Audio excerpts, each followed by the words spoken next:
국가공인 AT 자격시험 세무실무 TAT 2급 원천징수 두 번째 시간인데요. 저희 급여자료 입력 이번 시간에 같이 만나보도록 하겠습니다.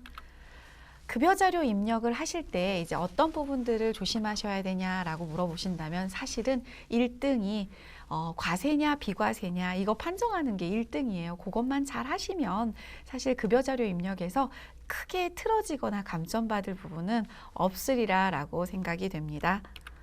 원천징수 실무 두 번째 시간 급여자료 입력에서 저희가 첫 번째로 만나볼 부분은 급여자료 입력 메뉴들에 대한 내용을 좀 살펴보실 거고요.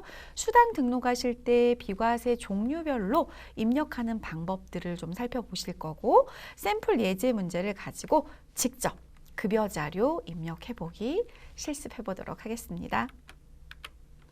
먼저 급여자료 입력 메뉴에서 지급일자가 저희가 처음으로 만나는 칸 맨 위에 있어요. 근데 지급일자 같은 경우는 급여를 언제 줬어? 이렇게 해석을 하신다면 지급일자 맞죠. 귀속 월별로 지급 내역을 확인할 수 있으며 정기적으로 발생하는 급여나 상여금일 때는 복사를 해서 손쉽게 계산을 할 수가 있어요. 만약에 1월달 급여를 저희가 마무리했잖아요. 그리고 2월달로 가게 되면 전월 급여를 복사할까요? 라고 메시지가 떠요. 그러면 예스 하시면 전월 급여가 그대로 복사가 되고 거기서 수정된 내용만 변경하시면 돼요. 입력 실수 등으로 지급일자나 지급 구분을 변경하고 싶을 때는요. 자, 여러분 여기 별표요. 요건 진짜 질문 많이 하시거든요. 별표 5개. 제가 급여를 입력했는데요. 생각보다 많이 입력이 됐어요. 왜 그럴까요? 그러면 상단부에 지급일자를 눌러보시면 저희가 급여 입력했는데 또 그 뒤에다가 급여 플러스 상여 입력해놓고 1월달 거 입력했는데 또 1월달 거 또 뭔가 또 있고 이런 경우가 발생을 해요. 그래서 지급일자 키를 이용을 해서 진짜 해당 내역이 정확하게 그것만 있는지 그리고 지워야 될 내용은 없는지 판단해 보시고요. 요 안에서도 급여를 복사하는 기능이 있어요. 그래서 전월 급여를 내가 원하는 달로 복사할 수가 있어요. 재계산 버튼도 저희가 굉장히 중요하게 생각하는 버튼 중에 하나인데요. 여러분이 만약에 어떤 데이터를 작업을 하시다가 변경을 하시게 됐을 때 가장 최종적인 데이터를 보고 싶다 그러면 사원 등록의 내용이 변경됐거나 과세 비과세에 대한 관련 세팅 내용이 변경됐거나 그러면 항상 체크를 하셔가지고 새로운 데이터로 재계산을 해주셔야만 사대보험이라든지 소득세라든지 과세 비과세 급여에 대한 총급여라든지 이런 부분들에 대해서 정확히 반영받으실 수가 있어요. 또한 그달의 급여를 완벽하게 입력을 하고 났다면 건들지 않아야 되잖아요. 따라서 상단부의 마감 버튼을 꼭 눌러주시게 돼요. 시험에서는 사실 마감을 안 누르는데 실제로 여러분이 실무에 가시잖아요. 그러면 지난달 급여를 했는지 안 했는지를 이 마감을 보시고 많이 판단을 하세요. 지금 작업 중이다 그럼 마감하시는 경우가 없고요. 나 이거 완벽하게 했어. 그럼 마감하고 원천징수 이행상황신고서에 불러와서 원천징수 이행상황신고서를 신고하게 되는 것까지 다 진행을 하고 원천징수 이행상황 신고서조차도 마감이 되면 그달 월급이 완벽히 끝났어라고 해석을 하게 돼요. 따라서 마감 버튼을 눌러서 마지막 작업을 해주시고 만약에 추후 고칠 내용이 있다 그러면 마감을 취소하시고 수정을 하시면 돼요. 자, 그 다음에 기능모음 쪽에 보시면 기능모음 버튼 저희 더존에서 많이 보죠. 그 부분에 보시면은 연말정산이라는 버튼이 있어요. 실제로 여러분 저희가 연말정산을 언제 하죠? 만약에 2019년 1월부터 12월 귀속분 근로소득이다 그러면 2020년 2월 급여 지급 시까지 하니까 다음 연도 익년이라고 표현할게요. 3월 10일까지 신고를 하게 돼요. 그때 이제 연말정산 데이터가 다 마무리가 돼서 2월달 급여에 만약에 저희가 13월에 급여라고 하는 것처럼 2월달 급여에 환급이 발생한다 그러면 2월달 급여에 소득세 마이너스를 더 반영해서 환급을 받게 되고 추가 징수 금액이 발생했다 그러면 플러스로 해서 추가로 징수하게 되는 프로세스를 진행을 하게 되잖아요. 그 부분들을 적용을 할 때 그 안에 있는 버튼을 이용해서 연말정산 적용에 이렇게 버튼을 누르면 반영이 돼요. 자, 또한 누군가가 퇴사를 했어요. 그러면 사원 등록 지난 시간에 공부하신 거에 맨 하단에 보시면 기본사항에 퇴사일을 넣는 게 있어요. 이걸 먼저 입력을 하세요. 그리고 나서 급여자료 입력으로 들어와가지고 급여를 두 번째로 입력을 하신 다음에 소득세까지 내려오시잖아요. 그러면 소득세에서 엔터를 치시면 얘가 자동으로 창을 띄워줘요. 어떤 창을 띄워주냐면 중도 퇴사자 정산창을 띄워줘요. 중도 퇴사일을 입력을 했는데 이 창이 안 띄워진다 그러면 상단부나 기능모험의 중도퇴사자 정산을 누르시면 돼요. 그래서 소득세법에서는 직원이 퇴사하게 되면 퇴사 시점에 연말정산을 완료하게 되어 있기 때문에 퇴사자가 있으면 중도퇴사자 정산을 반드시 하셔야 되고요. 그 중도퇴사자 정산에 의해서 소득세의 플러스 마이너스가 이제 나타나게 돼요. 그러면 급여에 반영해서 퇴사할 때 주셔야 되는 거고요. 그리고 이제 이걸 안 하게 되면 원천징수 이행상황 신고서를 추후해 보시면 중도퇴사란에 직원이 가 있어야 되는데 중도퇴사에 안 가 있게 돼요. 그럼 나중에 수정신고 또 하셔야 돼요. 그래서 실제로 제일 중요한 부분들이 이제 많이 여기 급여자료 입력에 녹아들어져 있고, 만약에 취업을 하셔서 부가가치세 업무가 정말 중요하다고 제가 부가세 강의할 때 말씀을 드렸잖아요. 그리고 이제 두 번째로 중요한 건 제가 볼 때는 4대 보험과 연결되는 급여 작업이고요. 거기에서 중도퇴사자 정산을 할 수 있는지, 원천징수 이행상황 신고를 제대로 할 수 있는지 이런 것들이 또 가장 중요하다고 보여집니다. 자, 이제 수당 등록이라는 게 있는데 이 부분은 여러분 저희가 상단부에 보면 수당 공제라는 걸 먼저 세팅을 하고 급여를 입력하게 되어 있어요. 제가 조금 이따 같이 볼 텐데요. 이 수당 등록을 누르셨을 때 이 급여가 과세 성격의 급여이냐 아니면 비과세 성격의 급여이냐를 여러분이 스스로 소득세법에 입각해서 판단하셔야 돼요.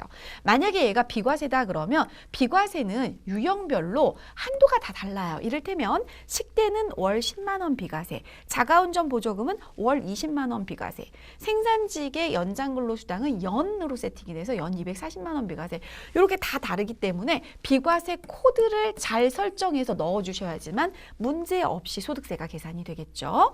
또한 월정액 여부에 동그라미 치는 게 있는데 실제로 AT 시험에서는 이 월정액 여부에 대해서는 크게 출제를 안 하고 있는 성향을 보이고 있어요. 월 정액급여냐 아니냐라는 걸 판단을 할 때 매월, 제 표현으로 보면 월 따박따박 받냐 이렇게 제가 얘기를 하는데요.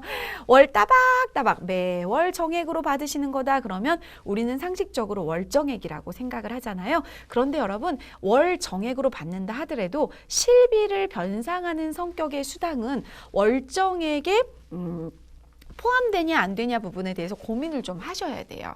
이를테면 여러분 비과세라고 했는데 월정액 계산에 넣어요 말아요 라는 거 세팅을 할 때 비과세 되는 수당 중에서 실비 변상이 아닌 수당은 넣어요. 그런데 실비 변상인 수당은 안 넣는데요. 이게 어떤 게 있냐면 여러분 여기 보면 식대하고 자가운전 보조금을 비교를 제가 할게요.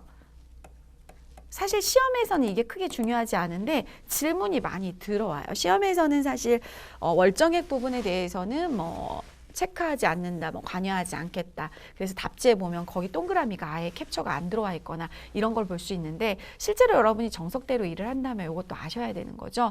여러분이 있잖아요. 근로자가 종업원 소유의 차를 가지고 업무에 사용을 해서 국세청도 왔다 갔다 하고 은행도 왔다 갔다 하고 세무서도 왔다 갔다 이런 상황이라고 볼게요. 그런데 내가 그만큼 유류대를 사용을 했는데 회사에서 월급에 급여에 내가 사용한 유류대를 정산을 해서 실비 변상적인 성격으로 매월 넣어주고 있어요. 그럼 이거는 월정급여가 아니에요. 그런데 이제 매월 10만 원씩 넣어주고 있어요. 그래도 이게 자가운전 보조금을 내가 쓴 금액에 대해서 변상받는 성격이기 때문에 실비 변상은 월정급여에 안 들어간다. 실비 변상이 아닌 수당은 들어간다. 식대는 그냥 밥 먹는 거잖아요. 그래서 요 식대는 이제 복지 차원이기 때문에 월정에 들어가요. 그래서 이제 이 부분에 대해서 비과세라고 들어가고 안 들어가고 이렇게 판단하는 게 아니고 실비 변상적인 성격이면 안 들어가고 변상적인 성격이 아니면 월정급여에 들어간다. 그 월정급여가 왜 중요하냐? 생산직 근로자가 연장근로수당 비과세를 혜택을 받으려면 월정급여액 240만 원 이하 규정에 들어가야 되기 때문에 이걸 세팅을 잘못하시면 생산직 근로자의 연장근로수당이 비과세 과세가 세팅이 잘못되겠죠. 그래서 이거 조심하셔야 되고요. 그러면 여러분 이제 또 뭐가 있을까요? 저희가 이제 많이 나오는 것 중에 연장근로수당 같은 거를 비과세로 저희가 받게 되면 연장근로수당은 연장이 있을 때만 받고 연장이 없을 때는 안 받잖아요. 그러니까 월정급여에는 들어간다, 안 들어간다? 안 들어간다. 급여, 상여, 추가 급여, 추가 상여는요. 해당되는 수당이 급여 성격이냐, 상여 성격이냐, 아니면 추가 급여 성격이냐, 추가 상여 성격이냐를 체크해서 하게 되어 있어요. 실제로 이제 시험에서는 급여가 제일 많이 나오는 편인데요. 실무에서는 급여 플러스 상여도 많이 쓰고요. 추가 급여, 추가 상여도 간혹가다 이제 쓰는 기업들이 있어서 추가적으로 돈이 나가게 되면 추급, 추상 이렇게 사용하시면 되겠습니다.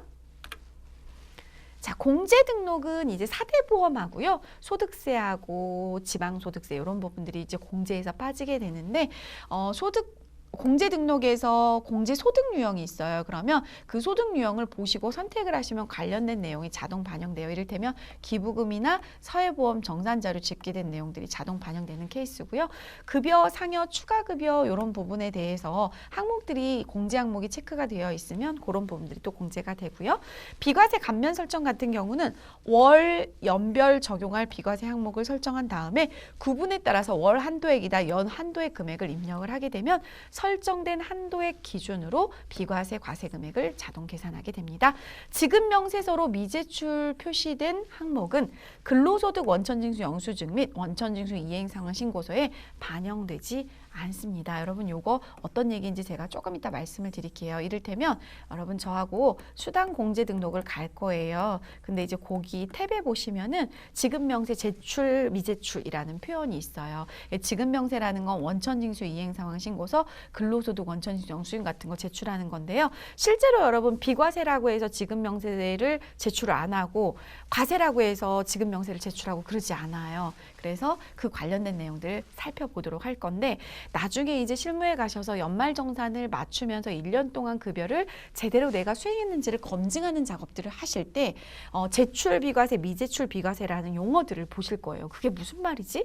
모르시는 분들이 많이 있어요. 왜냐하면 시험에서 거론이 많이 안 되니까. 하지만 제출 비과세 같은 경우는 비과세여도 원천징수 이행상황 신고서와 근로소득 원천징수 영수증을 제출해라. 즉 포함이 돼서 금액이 들어가는 거고 미제출 비과세는 그 안에 내용이 안 들어가 있는 비과세를 얘기해요. 그런데 근로소득 원천징수부라는 게 있거든요. 근로소득 원천징수 영수증 말고 실무에서 근로소득 원천징수부를 여시잖아요. 그러면 여기에 제출비과세, 미제출비과세를 다 보실 수 있는 것들이 있어요.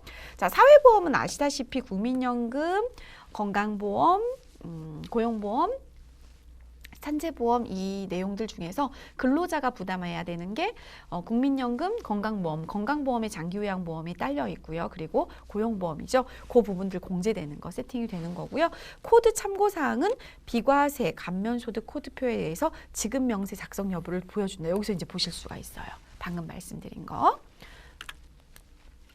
또한 수당 등록 시 비과세 종류별로 이제 입력하는 게 비과세다라고 세팅을 하시게 되면 자동으로 비과세 유형 코드를 선택을 하셔야만 하는데요. 생산직 근로자의 연장 야간 근로 수당이다 그러면 1번 코드를 선택하셔야 돼요. 그래야지만 연 240만 원까지 비과세를 얘가 산출을 해줘요. 자, 최근에 제가 받은 질문이에요.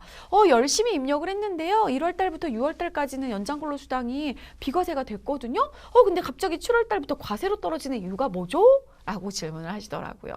1월부터 7월까지 연장 근로 수당이 240만 원을 다 쓴 거예요. 그러면 거기까지 240만 원 만땅 찰 때까지는 비과세로 들어갔는데 240만 원이 초과되는 월이 되는 순간 이 초과 금액부터는 뭘로 떨어지게 되겠어요? 과세로 떨어지는 거죠. 자, 얘는 연으로 따지니까 되게 아이러니하게 느껴지는 거고요. 식대하고 자가운전 보조금, 출산 보육수당, 국외 근로수당, 육아 산전수당 이런 부분들의 요 내용들 보시면 월 이렇게 월로 떨어지죠. 만약에 1월달 급여를 줬는데 식대가 20만 원이에요. 저희 회사는 식사를 구내 식당에서 제공하고 있지 않아서 저희 직원들 복지 차원에서 식대 10만 원씩 주고 있는 게 아니고 요즘 워낙 물가가 비싸니까 15만 원 정도 주고 있어요. 그러면 프로그램에서는요. 2번 식대 코드로 비과세 유형이 걸리기 때문에 월 10만 원만 비과세가 가져가고 15만 원을 주고 있다면 10만 원은 비과세로 항목이 합계가 집계가 되고요. 5만 원은 과세로 집계되는 현상을 보실 수가 있어요. 마찬가지예요. 자가운전 보조금도 월 20만 원까지 비과세, 육아수당도 월 10만 원까지 비과세. 국외근로는 두 가지가 있죠. 앞서 사원 등록할 때도 말씀을 드렸는데요. 원양 해외 건설이면 조금 힘든 일을 하시니까 300만 원까지 비과세. 그 외의 국외근로는 100만 원까지 비과세할 때 9번이 100만 원이고요. 10번이 300만 원이에요. 자, 여기서 여러분 만약에요 저희 회사가 식사를 제공을 하고 있는데 내가 식대를 받으면 얘는 금액에 상관없이 무조건 과세예요. 만약에 자가운전 보조금을 지원하고 있는데 회사 차를 타고 다니면서 자가운전 보조금을 지원받고 있다 그러면 그 자가운전 보조금은 전액 다 비과세가 아니고 과세가 되겠죠. 자, 그다음에 종업원 본인 소유 차량인데 회사 업무에는 안 쓰고 개인 출퇴근 목적이나 개인 사적 목적만 쓰고 있어요. 그럼 전액 다 과세예요. 자, 그래서 기준을 보시고 이걸 판단하셔야 돼요. 출장비를 별도로 지급하게 되면 사실은 자기 차에 대한 이 자가운전 보조금 자체는 또 과세. 업무에 쓴 것들을 실비 변상을 받으셨는데 또 급여로 받으셨다. 그러면 과세. 이렇게 되겠죠. 부부 공동 명의 차량도 가능해요. 본인 소유 차량에 속하는 거니까. 그래서 이제 문제를 보시면 가끔 이런 걸 꼬아냈어요. 우리는 구내식당에서 중식을 제공하고 있는데 식대를 주고 있다. 우리는 회사 차량으로 업무를 보고 있는데 자가운전 보조금을 주고 있다. 이런 식으로 판단 사례를 주면서 여러분께 과세 비과세를 골라잡기 하세요 라고 문제가 나오고 있습니다. 자, 이제 샘플 문제 보시면서 급여자료 입력해 보도록 하겠습니다. 6월달 급여자료 생산직원 김우진 사원, 사무직원 이가희 사원이 주어져 있고요. 기본급, 문화수당, 식대, 연장근로수당, 그리고 사회보험은 프로그램에서 자동 계산된 거 하라고 하는데 이 부분 여러분 지난 시간에 보시면 사원 등록에 4대 보험 세팅된 거에 금액이 들어와 있을 거예요. 그 금액을 자동으로 끌고 오는 내용이다. 이렇게 보시면 되겠어요. 자, 우선 급여 입력을 하기 전에요. 저희는 이걸 판단해야 돼요. 기본급 과세, 문화수당 과세, 비과세 요건에 없는 거, 식대 비과세. 하지만 식대의 전제 조건을 보셔야 돼요. 회사는 근로자들에게 식사를 제공하고 있지 않다. 오케이. 비과세 요건이네요. 연장근로수당 원래 비과세. 연장근로수당 내용 볼게요. 원래 비과세가 아니고 비과세로 세팅을 하는 거예요. 이제 원래 비과세는 이제 얘는 원래 비과세로 세팅해놓고 사원 등록에서 저희 지난 시간에 보셨을 때 이제 사원 등록 창에 제가 여기 그 김우진 직원 할 때 또 보여드릴게요. 화면에서 생산직에 여가 체크되어 있고 연장근로수당 비과세에 여가 체크되어 있는 직원이잖아요. 그러면 이 연장근로수당이 비과세가 체크되면 크로스로 그걸 가져와서 이걸 비과세로 끌고 가요. 그런데 만약에 이가희 직원이 연장근로수당이 있는데 이 직원이 사무직으로 세팅되어 있고 생산직이 아니라고 하면 이 연장근로가 비과세로 세팅이 되어 있어도 얘는 과세로 떨어져요. 프로그램이 연장근로수당은 뭘 체크하냐면 사원 등록에 첫 번째 생산직 열을 체크하고요. 두 번째 연장근로 비과세 그 옆에 해당되냐라는 걸 체크하는 걸 하고요. 그리고 어디 와서 여기 급여 자료에 와서 수당 공제 등록에 비과세에 걸려 있느냐 이거를 크로스로 보고 또한 월정 급여액을 봐요. 월정 급여액 210만 원 이하이냐 이걸 본다 그랬죠. 그러다 보니까 이 생산직 근로자를 판단할 때는요. 여러분이 이걸 여러분이 요걸 보시고요. 요 생산직 근로자를 판단할 때는요. 요 내용이 전부 다 가야 돼요. 제가 다시 한번 써드릴게요. 뭐냐면 사원 등록에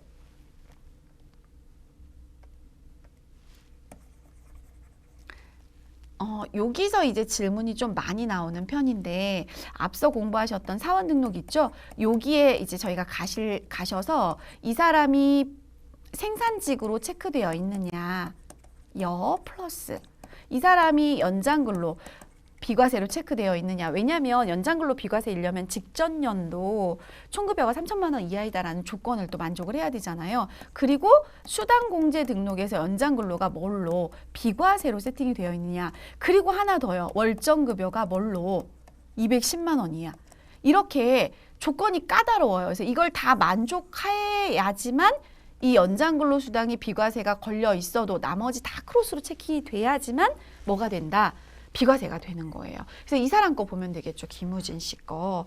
그리고 상조회비 같은 경우는요. 저희 직원들의 친목도모 차원에서 경조사라든지 뭐 이런 것들을 챙길 때 같이 함께 챙긴다라든지 직원들이 뭐 여행을 갈 때 이걸 쓴다라든지 그런 거 이제 공제하는 내용이에요. 그래서 이 부분에 대해서는 공제 등록하셔서 가시면 되는데 이 평가 문제에서 원하는 거를 한번 볼게요. 급여는 매월 말일에 지급을 한다. 사회보험은 앞서 말씀드린 것처럼 사원 등록에서 자동 계산된 걸 본다. 상조회비는 제시된 금액으로 공제한다. 5,000원, 5,000원. 이 부분 여러분 체크요.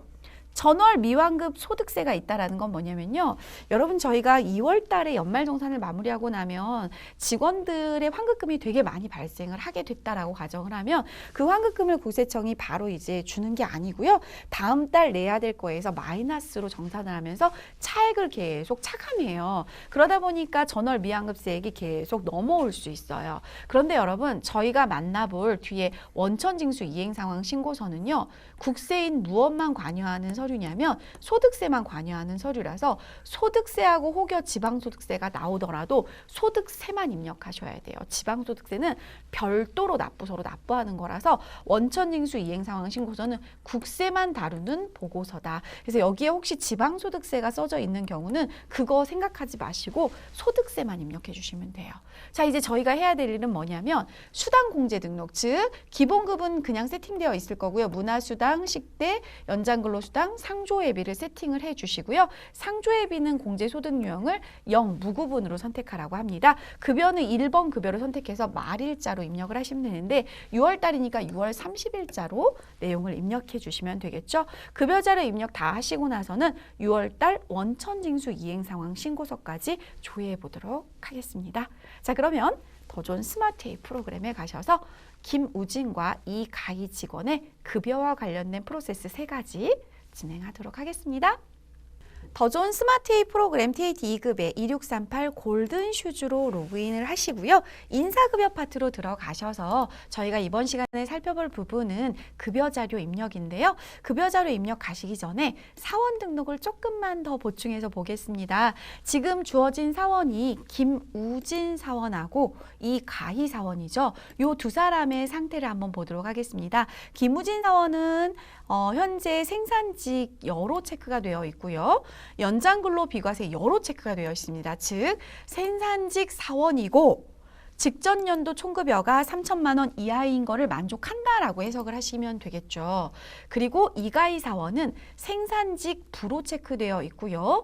연장근로 불호 체크되어 있는데 이 부분이 생산직 불호 체크 있다면 연장근로는 무조건 분 거예요. 자, 그 다음에 김우진 사원의 4대 보험을 보면 국민연금 103,500원, 건강보험 74,290원, 고용보험 14,950원. 요 금액이 어디로 넘어갈까요? 급여자료 입력에 사회보험 쪽으로 넘어가겠죠. 공제 항목으로. 이가희 직원도 국민연금 144,000원, 건강보험 103,360원, 고용보험 28,800원이기 때문에 여러분께서 데이터를 건들지 않는다면 저와 입력되는 4대 보험 내용이 같을 것이고요. 김우진 사원은 월정급여액이 210만 원 이하로 책정이 된다면 비과세로 연장근로수당이 연 240만 원까지 세팅이 될 것입니다. 자, 그러면 입력 한번 가보겠습니다.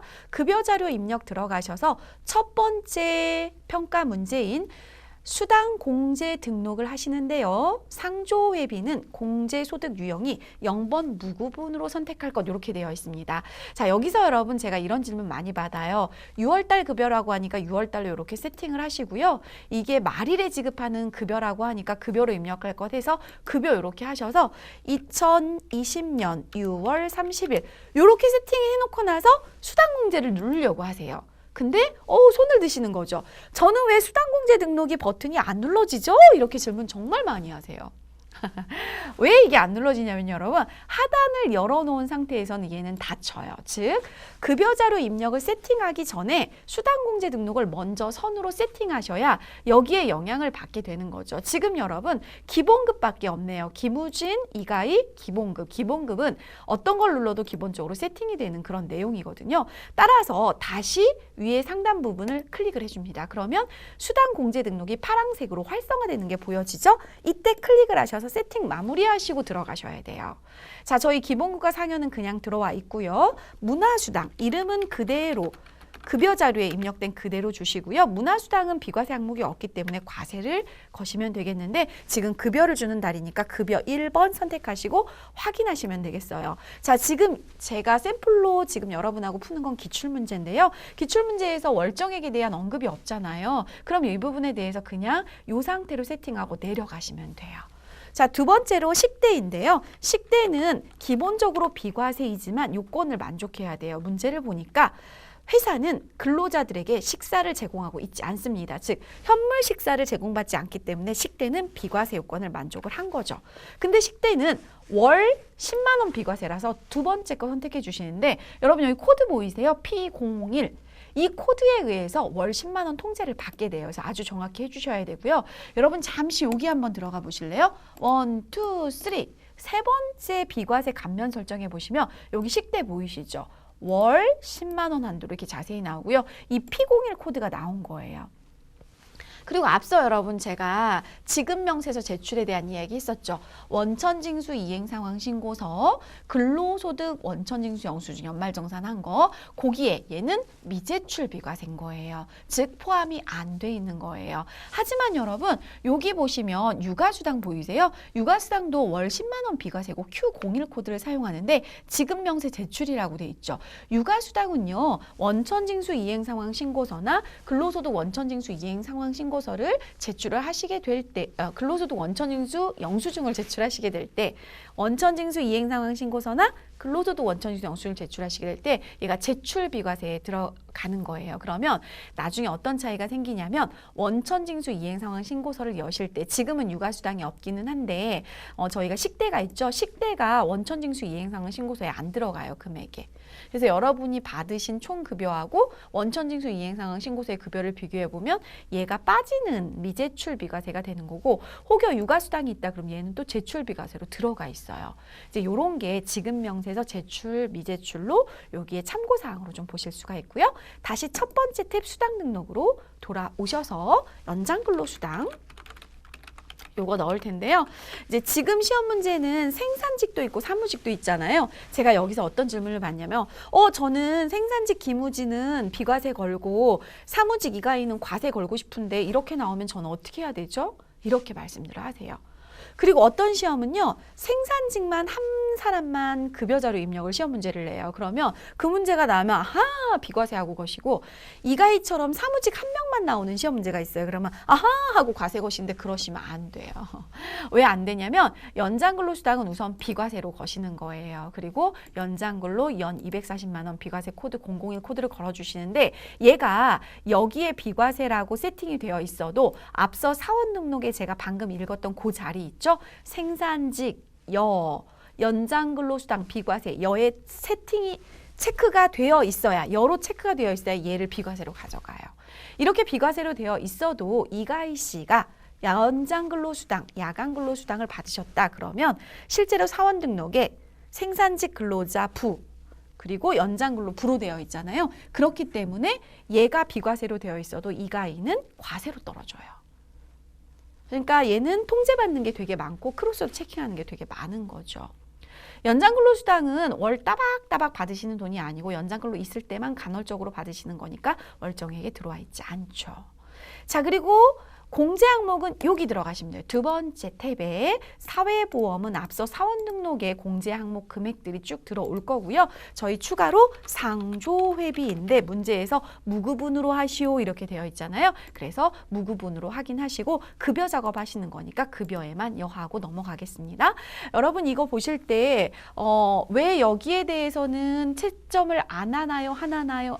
뭐 이런 거 되게 많이 물어보세요. 근데 한국공인회계사에서 채점 기준을 아주 디테일하게 저희한테 오픈하고 있지는 않습니다. 그 문제를 보시고 아주 적정하게 하시면 되는데 기출문제 답안이 공표되는 것들을 보시면 여러분 이 부분에 그 실제로 논한 부분들만 이렇게 동그라미 부분이 캡처가 안 들어오기도 하고 들어오기도 하고 실제로 요거는 제가 38회 기출문제를 샘플로 했는데요. 38회 기출문제 아마 답지 보시면 요 부분이 안 들어와 있을 거예요. 그러면 시험 문제 이제 어떤 식으로 나오냐면 근로소득 유형까지만 판단해라. 뭐 이런 식으로 친절하게 주는 시험도 있고 다른 회차는 그런 게 안 써 있어도 여기까지만 채점을 하는 경우도 있고 그렇습니다. 자, 이렇게 해서 수당 등록 다시 한번 검토해 볼까요? 문화, 수당, 과세, 식대, 비과세 코드 P01, 연장근로수당 비과세 코드 001, 공제 등록, 상조회비 무구분. 자, 세팅 끝났습니다. 그러면 다시 6월 달에 급여 1번으로 가지고 오시면 아까는 기본급밖에 없었잖아요. 쫘라라 달라졌죠. 문화수당 있나요? 예스. 식대 있나요? 예스. 연장근로 있나요? 예스. 자, 여기 상조회비 들어와 있네요. 잘 하셨죠? 자, 이제 사람 이름 정확히 확인해 주세요. 이렇게까지 잘하시고 박경원에다가 입력을 하시면 안 되죠. 여러분 여기 연말이라고 써져 있는 거는 뭐냐면 제가 지난 시간 강의할 때 박경원의 부양가족 1인당 150만 원을 확인하기 위해서 연말정산 근로소 원천징수 영수증을 열고 저장했었어요. 요거 때문에 들어온 거거든요. 요거 체크하고 제가 삭제할게요. 어차피 뒤에 가서 저희가 연말정산할 때 또 보기는 하겠지만 어찌됐든 현재로서 이제 다른 직원들하고 좀 다르니까 눈에 좀 거슬리실 것 같아서 이제 없어졌죠. 여기 연말이라는 표현이. 중도퇴사면 이제 중도퇴사라고 들어오는 거고요. 자, 이렇게 되죠. 이제 할 거 다 했어요. 문제에 나와 있는 금액만 잘 입력해 주시면 돼요. 기본급 김우진님 230만 원. 문화수당 3만 원. 자, 문화수당 입력했고 기본급 입력했는데 둘 다 과세로 들어왔죠. 식대 입력해 볼까요? 10만 원. 어디로 들어왔어요? 비과세로 들어왔죠. 근데 여러분 제가 식대를 15만 원으로 수정해 볼게요. 어디로 들어왔어요? 10만 원은 비과세, 5만 원은 과세로 들어갔죠. 다시 10만 원으로 고쳐놔야 되겠죠? 이게 이제 한도 금액을 자동으로 그 코드에 의해서 한다라는 거고요. 그리고 연장근로수당은 김우진 15만 원. 비과세로 들어가겠죠? 김우진이 연장근로수당이 과세로 들어갔어요, 여러분. 왜 그럴까요? 갑자기 의문이 생기는데요, 여러분. 이 부분은 사실은 채점 요인에서는 저희가 건드린 게 없기 때문에 이 밑에 캡처 부분은 보여지고 있지 않은데 실제로 저희가 15만 원을 넣었다면 이게 비과세로 가야 되는데 왜 그렇지라고 했을 때 제가 여러분 상단부로 들어가서 지급일자를 검색을 해볼게요. 그러면 실제로 1월 달, 2월 달, 3월 달 이렇게 급여가 이제 있고 제가 지금 6월 달 급여를 입력하러 왔는데 백데이터들이 형성이 되어 있네요. 먼저 여러분 궁금하니까 1월 달 걸로 한번 들어가 볼게요. 김우진. 특별한 거 없는데요. 2월달 이제 먼저 앞서 급여에서 만약에 연장근로수당을 가져가게 됐다면 즉 240만 원을 다 소진해 버렸다면 이게 비과세가 과세가 맞는데 실제로 그렇지 않은 것 같습니다. 자, 여기 보시면 생산직 여로 돼 있고 연장근로 여로 돼 있는데 왜 도대체 김우진의 6월달 급여에 연장근로가 과세로 떨어졌나요? 라고 물어보신다면 이제 해답을 얻으셔야 돼요. 자, 말씀들 해보세요. 뭐 때문에 그렇죠? 뭐 때문에 그렇죠? 월 정액 급여가 210만 원 이하여야 되는데 이 김우진 씨는 기본급 자체만으로도 210이 넘어갔죠. 그러니까 여기가 과세로 세팅이 된 거예요. 이해 가셨죠? 네, 그래서 그렇구나라고 판단하시고요. 그리고 4대 보험은 자동으로 사원 등록에 있는 사회보험료에 의해서 들어왔고요. 상조회비 5천 원 이렇게 입력하고 났더니요. 저희가 소득세가 김우진 씨는 4만 원이 산출이 되고요. 지방소득세는 4천 원 산출이 됐습니다. 자, 이제 이가희 씨 입력해 보도록 할게요. 320만 원 기본급이고요. 문화수당 5만 원이고요. 식대 10만 원 되겠습니다. 이가희 씨는 식대 비과세로 산정이 됐고요. 4대 보험 산출됐고 상조회비 5천 원 넣었는데요. 소득세가 11만 430원이 나왔습니다. 지방소득세 11만 040원. 가끔 소득세가 저는 다른데요 라고 하시는 분들은 과세 비과세 세팅하는 게 혹시 잘못됐으면 얘가 비과세로 떨어져야 되는데 식대가 과세로 떨어지면 요 금액이 소득세가 더 높아지겠죠. 그런 거 좀 확인하시면 되겠어요. 자, 평가 문제 1번 급여자료 입력 메뉴에 수당과 공제사항 등록을 마무리했습니다. 닫기 해주시고요. 두 번째 문제는 뭐였었어요? 급여자료 입력했죠. 저희 마무리했고요. 세 번째 문제는 근로소득 원천징수 영수증을 원천징수 이행상황신고서를 작성을 하는데요.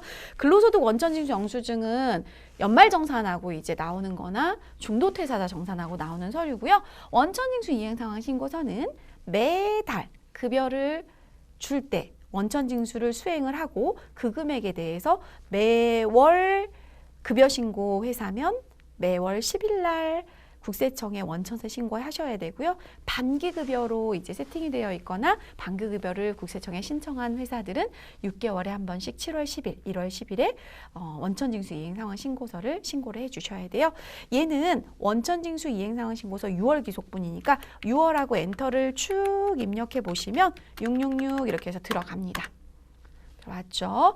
2명의 간이세 근로자, 상시 근로자, 만약에 여러분 중도퇴사자가 있으면 여기로 또 한 명이 들어와요. 만약에 이 2명 중에 한 명이 중도퇴사했어요. 그럼 일로 들어오게 되는 거고요. 현재 이 2명에 대해서 총 지급액이 573만 원이 잡혔고요. 소득세 등에 15만 430원이 잡혔고요. 시험 문제에서 전월 미환급세액 소득세 요 자리에 여러분 12번. 요 자리에 45,000원을 입력해 주시면 원천징수 이행상황 신고서 저장. 박수. 이렇게 하시면 이제 마무리가 되는데요. 여기서 이제 의문을 가지셔야 되는 게 있어요. 어떤 의문을 가지셔야 되냐면, 자, 이 총 지급액이 얼마일까요? 제가 분명 급여를 입력을 할 때 6월 달로 이 김우진 씨는 258만 원을 입력했고 이가희 씨는 335만 원을 입력을 했다면 335만 원에 258만 원을 더하시면 얼마가 나와요? 560 얼마대? 요 정도 나오죠. 금액이 되게 크게 나오죠. 그런데 560 얼마대가 아니고 더 나오죠, 여러분. 얼마예요? 더 해볼까요? 2명의 급여 총 급여가 그냥 비과세 다 합해갖고 258만 원 플러스 그리고 335만 원 593만 원이죠. 그런데 왜 여기는 573만 원인가요? 얼마 차이 나죠? 20만 원 차이 나죠. 그 20만 원이 누구겠어요, 여러분? 식대. 얘가 앞서 수당공제 등록하실 때 비과세 감면 설정에서 식대는 미제출 비과세라 그랬잖아요. 이 미제출 비과세라 함은 이 내용이 어디에 안 들어온다고요? 원천징수 이행상황신고서 요 자리에 안 들어온다고요. 그래서 여기 보시면 소득 지급란에 과세 미달 비과세 포함 이렇게 돼 있잖아요. 비과세 급여 중에서 제출 비과세만 들어온다. 미제출 비과세인 식대는 안 들어와서 593만 원이 아니고 573만 원이 보여지고 있다. 자, 이 부분도 궁금해지지 않으세요? 급여자료 입력에서 김우진의 소득세가 4만 원이었어요. 이가희의 소득세는 11만 430원이었어요. 그럼 얼마가 나와요? 15만 430원이죠. 지방소득세 빼고 소득세만 15만 430원. 즉 이 자리는 뭐다? 소득세가 오는 자리다. 원천징수 이행상황 신고서는 국세만 신고하는 소득세 신고하는 서류이다. 이렇게 알고 계시면 되겠어요. 자, 이렇게 해서 문제에서 원하는 3가지 작업을 마무리했습니다. 수당공제 등록하셨고요. 급여자료 입력하셨고요. 원천징수 이행상황 신고서까지 작업 마무리해봤습니다. 이번 시간에는 급여자료 입력을 만나보셨는데요. 급여자료 입력에서 단언컨대 제일 중요한 부분은 여러분 수당 등록을 내가 아주 잘하는 거 이게 가장 중요합니다. 과세인지 비과세인지를 정확히 판단하는 거. 월정액 부분에 대해서 사실은 시험에 이 내용이 두드러지게 나타나고 있진 않지만 이 부분에 대해서 월 정액 급여를 판단할 때 동그라미 넣는 부분들이 조심해야 될 게 연장근로수당하고 연결이 돼서 월정급여액이 20만 원 이하인 생산직 근로자가 비과세로 가기 때문에 판단 여부를 좀 조심하셔야 돼요. 그래서 저희 이제 제가 이 내용에서 좀 질문을 많이 받은 게 자가운전 보조금을 질문을 많이 받아요. 어떤 회사는요 부장님이면 그냥 자가운전 보조금 20만 원씩 그냥 매달 주신대요. 차를 가지고 오시든 안 가지고 오시든 업무에 사용하시든 안 하시든 그러면 월정급여에 넣으시면 안 돼요. 이 부분은요 월정급여에 넣어야 돼요, 여러분. 실비 변상적인 건 안 넣어도 되는데 이 부분 넣어야 돼요. 왜냐하면 실비 변상급여가 아니고 그냥 월 정액으로 나가는 급여잖아요. 아무 상관없이 부장님이기 때문에 20만 원 차량 유지비가 나가는 거예요. 그런데 어떤 회사는요 부장님이든 대리님이든 과장님이든 실제로 그 차량을 업무에 사용을 해서 몇 킬로 달렸는지를 계속 정산을 해서 실비 변상적인 급여를 월급에 넣어준대요. 근데 그게 어떻게 하다 보니 매월 10만 원이 됐다. 이렇게 끝에 뭐 이렇게 떼고 해가지고 그래 이렇게 해서 10만 원 넣어줄게. 그럼 월 정액이긴 한데 이게 실비 변상적인 성격이잖아요. 그럼 월 정액 급여에 들어가면 안 되는 거죠. X. 그런데 제가 앞서 말씀드린 것처럼 시험에서는 월정액 급여가 논란이 많으니까 여러분한테 월정액이다 아니다 이런 표현을 안 쓰면서 채점 기준에 이제 안 들어가게 정답표에 보시면 잘려 있는 경우가 좀 많아요. 그래서 혹시 이런 부분 때문에 뭐 TA D급 시험에서 함정은 없을 것 같고요. 생산직 근로자는 연장 야간 근로수당에 대해서 연 240만 원까지 비과세를 하지만 2020년도부터 직전 연도 총급여가 3천만 원 이하로 개정세법이다라고 보시고요. 식대는 월 10만 원까지 비과세. 요거 좀 올라야 되지 않겠어요? 여러분 회사에, 여러분 학교 주위에 이렇게 월 10만 원 비과세인 식사를 하려면 만약에 주 5일 출근을 한다 그러면 5, 4, 20, 20일이죠. 그러면 얼마짜리를 먹어야 돼요? 5천 원짜리 먹어야 되는데 5천 원짜리 드실 만한 식당이 요즘 많지 않죠. 하지만 아직은 월 10만 원까지 비과세입니다. 회사에서 식사를 제공받으신다고 하면 그건 과세로 세팅하셔야 되고요. 자가운전 보조금 월 20만 원까지 비과세, 본인 소유 차량으로 회사 업무에 사용하셔야 되는데 앞서 말씀드린 것처럼 만약에 이 조건을 만족을 하게 되면 실비 변상 성격이 되는 거죠. 그러면 실비 변상적인 거라든지 야간근로, 연장근로처럼 간헐적으로 발생하는 소득은 월정급여액이 아닌 거예요. 출산보육수당은 월 10만 원까지 비과세, 국외근로는 9번은 100만 원까지 비과세, 10번은 300만 원까지 비과세가 되겠고요. 공제등록은 소득공제 유형을 잘 선택해서 하시면 되고 기부금이나 사회보험료 정산 자료는 세팅하시는 부분에 의해서 자동 반영되겠습니다. 자, 원천징수 두 번째 시간을 저하고 함께 마무리하셨는데요. 여러분 혹시 지금 어떤 시간을 살고 계세요? 되게 바쁜 시간을 살고 계세요? 아니면 좀 차 한잔 하실 여유로운 시간을 살고 계세요? 현재 살고 있는 그 시간이 여유롭다면 그 여유로운 시간에 충실하시고요. 바쁘시다면 그 바쁘신 시간에 충실하셨으면 좋겠습니다. 과거를 돌아보며 슬퍼하거나 분노하거나 미래에 오지 않을 두려움을 먼저 생각하게 되거나 그러지 마시고 깨어있는 마음으로 그냥 지금 사시는 현재를 두루 살폈으면 좋겠습니다. 현재 있어야 할 자리는 지금 이 순간 우리가 깨어있는 마음으로 충실히 살아가면 거기서 소소한 행복이 올 것 같고요. 제가 최근에 들었던 말 중에 좀 감동 깊은 말이 있었는데 이게 그 말하고 좀 일맥상통하는 것 같아서 하나 더 말씀을 드리면요. 물을 마실 때는요. 물 마시는 거에만 집중하래요. 그래야 물이 달구나. 물이 내 목으로 그리고 쭉 아래로 통과가 되면서 시원하구나. 이 물 때문에 내가 지금 수분이 공급돼서 편안하구나. 이렇게 물에 집중을 해야 되는 거죠. 커피를 마시면서 커피 색깔, 커피 향기, 커피 맛에 집중을 하셔야지 커피 마시면서 업무 생각하고 있으면 이 커피 맛이 무슨 맛인지 모르죠. 커피 마시면서 시험 걱정하시면 이 커피 맛이 무슨 맛인지 모르죠. 어차피 휴식을 취하는 시간이면 그 시간에 충실하고 어차피 물을 마시는 시간이면 물 마시는 거에 충실하자라는 거죠. 친구를 만나는 시간이면 친구 만나는 거에 집중하시면 되는 거고요. 여러분이 서 있는 그 자리에서 그 시간 그 일에 집중하셨으면 좋겠습니다.